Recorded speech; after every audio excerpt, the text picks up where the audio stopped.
What is going on, everybody? I hope the start of your day is going well. We've had a lot of inquiries lately about data tracking and what kind of spreadsheet we use. So I wanted to take this opportunity to show you firsthand what we use and also provide for you the template so you can use it too if you'd like.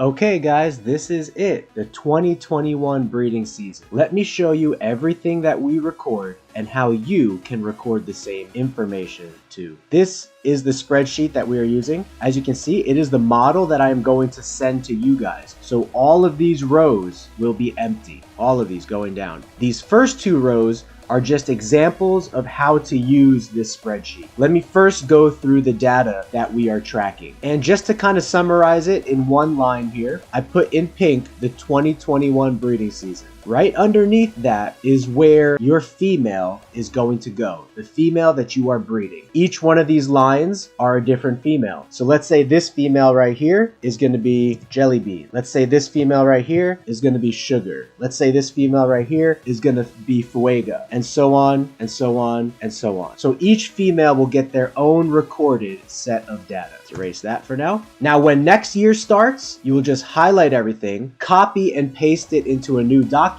and turn this into 2022. But for now, it's 2021, so we're going to leave it as 2021 breeding season. All the females are going to go in this entire row, moving downwards. And here is the data that we are tracking for each one of these females and every single clutch they lay. We want to know the weight of the female at the start of breeding season. We also want to know when we first found her ovulating. So let's say it was January 1st, 2021, you do something like that, 1/1/21. So the start date of when she was first found ovulating. Next, you want to document any attempted pairings that you made. The reason why I say attempted is because so often the female will not always accept the first time you try to breed her. So in this category, you're going to want to put dates in here of attempted pairings, as well as maybe the males that you tried. For example, 1/1/21, we tried Maui. It failed! Exclamation mark. Then you could put a comma. 1/3/21. We tried Zeus and it failed. Comma. 1/5/21. We tried Spot and it failed. You don't have to put those exclamation marks in. That was just my personal touch. But at least you will have every attempt that you made with a male and what the result was. Let's erase that. That's what's going to go here. Any attempted pairing dates. Now you don't have to put a lot of notes in here. If you don't choose to, you could just put dates and pairings because there's a notes section right here for anything that you want to type up that has happened. So anything that I have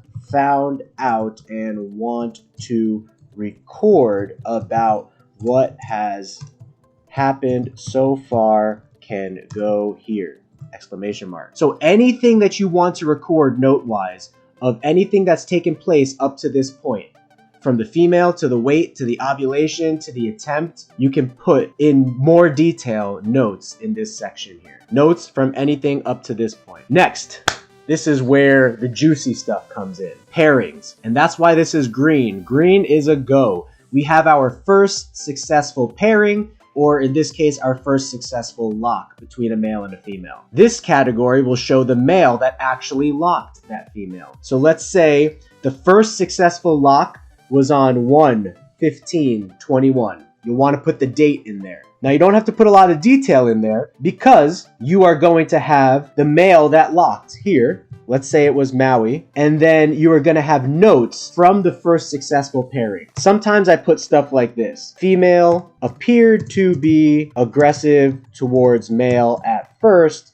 but through male's attempts, female submitted to male after 10 minutes. You could even get specific like that and say stuff like that so that you know that, hey, when this female breeds with this male, this is the recorded data or observation that we've had on this specific breeding. Take that away. Notes from first successful pairing will go there. Now, Just because you had a successful pairing does not mean the female's ovulations are going to develop into eggs. Sometimes the sperm did not get passed along well, or other times you might just want to make sure the male sperm passed along to her well. So you'll do something called a repairing. So first successful lock, date, the male that locked, notes from that pairing. Those 3 categories right there. Now let's say you are unconfident in what took place right here. Let's say the ovulations are not developing that strongly, or let's just say you want to make sure the male sperm passed along 100%. You might want to consider something called a repair. If you decide to try a repair, you can put any repair information that happens in this box or category right here. If you repair the female before her first clutch, you put the date. Let's say it was 1/21/21. So that pairing here originally was 1/15. That was successful. Let's say a week has gone by and you have not seen those ovulations grow into eggs or begin to grow into eggs, and you just want to make sure that the female received the sperm from the male. You'll put the date of the repair here, and you could put any information. Female was attempted to be repaired. Female accepted male, and repair was successful. So you could put anything like that in this category right here. Go back to the original. If you repaired the female before her first clutch, the date and information will go in this category right here. Now, one of the coolest categories that I love.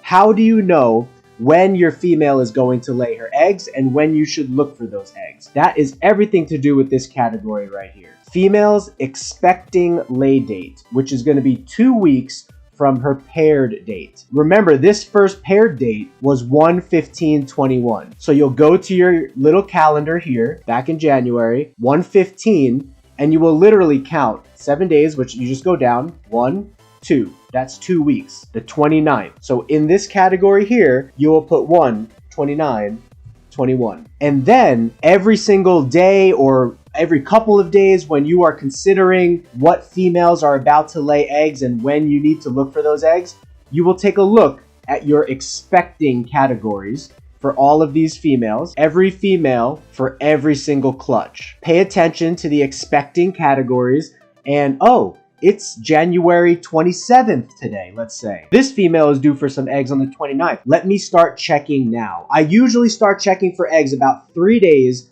before the expecting date. And I will look through every single female, every single expecting date. This is just for clutch 1. This is for clutch 2. This is the expecting date for clutch 3. This is the expecting date for clutch 4. So every female is going to be in different stages of how far along she is in how many clutches she's laid. So you might have one female where you have to look at this row of expecting dates. Then you might have another female where you need to look at this row and this row, and so on and so forth. What I do is I go to the very, very end and I look at the most recent expecting dates for every single line and every single female. And then 3 days before that expecting date, I put them on a list that says expecting. And I write the female's name on that list and I start checking her humid box every day until those eggs come. 1/29, we're expecting the eggs. That means about 1/26, January 26th, I'm going to start checking for eggs. Females expecting lay date. The lay date's going to be 2 weeks from the paired date. And again, you just figure that by clicking on the date that it actually is. So let's say it's January 15th, 2 weeks, the 29th. Let's say today is January 5th, 2 weeks, the 19th. Let's say today is January 7th, 2 weeks, the 21st. Then you have some of the coolest parts of data tracking and the breeding season. The actual data regarding the clutches that get laid themselves. In this category is going to be the actual lay date of the very first clutch that she lays. If she reabsorbs her ovulations and she does not lay a clutch on any of her clutches, first, second, third, fourth clutch, you will simply just put absorbed this clutch. Sometimes this happens with females. They will actually not lay a clutch. Anytime a female absorbs a clutch and does not lay, I will repair her, which is why this category is here, and I can make my notes. Female absorbed last clutch, attempted repair with same male, no success. Let's say the female did not lock with that male. You could just say that. There was no success between the male and the female locking. And you can also put the date, 2/1/21. Does that make sense? So now you have a date attached to the repairing and information attached to the repairing. If you repaired before the next clutch, that date and information will go here. But we skipped over a couple of steps. So you will put the lay date right here. You will put the condition of the eggs, whether the eggs are soft, hard, dented, infertile, fertile, or whether the female had what I call a no lay. So I have abbreviations for all these. You could type it out in long detail if you want. I mean, you can type as much detail as you want. But sometimes I'll do something like this, 2E. What that means to me is that we had 2 eggs that both showed an embryo and both eggs looked good. Other times I'll do something like this, 2DE.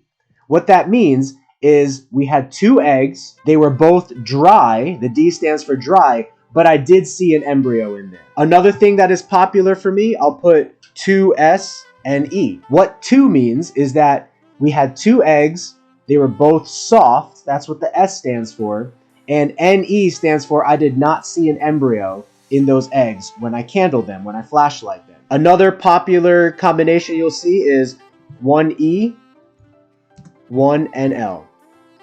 What do you think this means? 1 embryo, there was 1 egg that was perfect. It was in good condition with an embryo, not soft, not extra dry or not extra hard. And there was 1 egg that did not show up. The female did not wind up laying this egg. So it was 1 no lay. And that allows me to data track all of the different circumstances that this female goes through across the course of a season. Because every single clutch will be tracked the same way. Clutch 2, clutch 3, clutch 4, and so on. Now, I ended my clutches after clutch 8 because I've never had a female lay more than 16 eggs. But if you needed to, you could right click here and you could hit insert 1 column to the right. And it will insert a column and you can copy all of that and paste it and create for the 9th clutch. So instead of hard, I should actually say dry. So whether the eggs are soft, whether they're dry, whether they're dented, whether they're infertile, fertile, or whether the female had a no lay. And you could come up with your own abbreviations for any of those. Now the next category is the temperature that you are incubating the eggs at. You could simply put an F for female, you could put an M for male, you could put 82 degrees, meaning that none of the eggs are incubated higher than 82 degrees. It's all between 80 to 82. You could even put 80 to 82. You could put 90. You could put 88 to 89. You could put whatever you want into this category based on your incubator, your setup, and what you are going for. 85, if you want, a mix of males and females. The temps or the gender that you're incubating for. FM or numbers. We covered the repair already. If you had to repair after this first clutch, you would put the date here and any information attached to that repair. Then you'll calculate the expecting date. Say the first clutch was laid on 1/30/21. Good, healthy clutch, 2 good eggs. We're going to take this date of January 30th and we're going to add 2 weeks to it. So February 6th is 1 week, February 13th is the next week. So then in this category, you would put 2/13/21. And now when you look in all of your expecting categories for every female, you know that this female is due on the 13th. So 3 days before that, on February 10th, you could start looking in her humid hide for eggs. And then of course, I always like having a notes section. Anything that you needed to record from start to finish can go in this notes section. So if there was any additional information that you want to put about the condition of the eggs, the incubation temperatures, how the clutch turned out. Sometimes I'll put stuff like this. Clutch was found in water bowl. Or clutch was found dry on the substrate of female's enclosure. I like data tracking any stuff like this so I can look at any little variances and use that potentially as beneficial information for the future for myself or for others. So any additional notes that you want to track, you can definitely put in this extra category here. So I just like having an extra category for notes. Notes on anything from clutch 1, so that includes this whole section. Everything that we went over in this section will be duplicated in clutch number 2, which is everything here. The date of the second clutch, the condition of the eggs, the incubating temperature of the eggs, if you repaired after you found the second clutch, and what the next expecting date is, and also any notes you have on clutch number 2, and so on and so forth. Clutch 3, clutch 4, and again, we have up to, in this data tracking sheet, we have up to 8 clutches. Most of the time, you're probably going to be more down around the 5 to 6 clutch mark. So 2 eggs per clutch, you're going to be around the 10 to 12 mark or slightly below that. But I wanted to create some overflow access, you know, in case anyone has really successful seasons, which is what data tracking helps us to have. By recording the information of how your breeding season is going and how it's went in the past, that will help us as a hobby improve and hopefully be maxing out as much as possible close to this 8 clutch mark. Now, I've already showed you everything up to this point except the alternative way to track this data. If you didn't notice, this section is very big and lengthy and bulky. This section is exactly the same information as this section, except one little difference. If I hit this new section here, you'll see that it's actually called text wrapping. So there's 3 different options that you can have. You can have the overflow option. Let me show you what that looks like. Overflow actually didn't do anything. But the 2 main things that you are going to go through are clipping and wrapping. So when you wrap a text, it makes it so that your longest text, which is like this right here, will be the one that is displayed from top to bottom, and it will define the size of the box for every other category. As you see, if we keep going with this, wow, say that 50 times fast. You just keep going with that, it's gonna keep expanding that box, okay? That being said, you can click this button, and what I do is I use something called clipping or text wrapping. So the text wrapping, I guess, is what it's labeled in general. You could either choose wrap, which is large boxes, or clipping, which is short boxes. Now the clipping is good because it's very, very neat. If I had all of this information in text wrap form, let me copy this and duplicate it for each female. Female, this female here, this female here, this female here. Now you can see that is a lot of large space that it's taking up. And if you have a lot of geckos, you might not want to scroll all the way down through all of this as this list gets bigger and bigger and bigger. So undo, undo, undo. What we got here, when you clip the text, it confines everything to one single box, no matter how long the statement. Look at our longest statement here. Here's our longest statement. You can see how big the statement is when the text is what's called wrapped. But when the text is what's called clipped, it's all confined in this one little box. And then you just go to the top here, and then you can read all of your notes, and you can continue writing more notes, blah, blah, blah, blah. And it all saves it in this one little spot, and it just adds whatever notes you have into this full section at the top right here. Well guys, if you like this video, please give it a thumbs up, comment, and subscribe to our channel. Ring that notification bell so you could be notified about all the new content and live streams that we release every single day and every single week. I am going to do more data tracking spreadsheets. This was only our first video on how we track our females' breeding season. But I've been getting requests also for tracking the babies that hatch out every single year.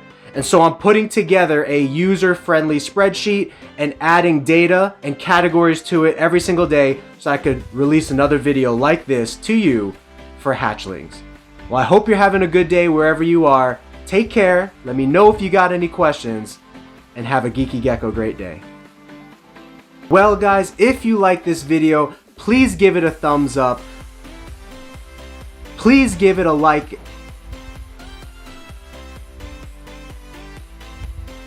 Well guys, and that's pretty much it guys. Everything that we went over in this section will be duplified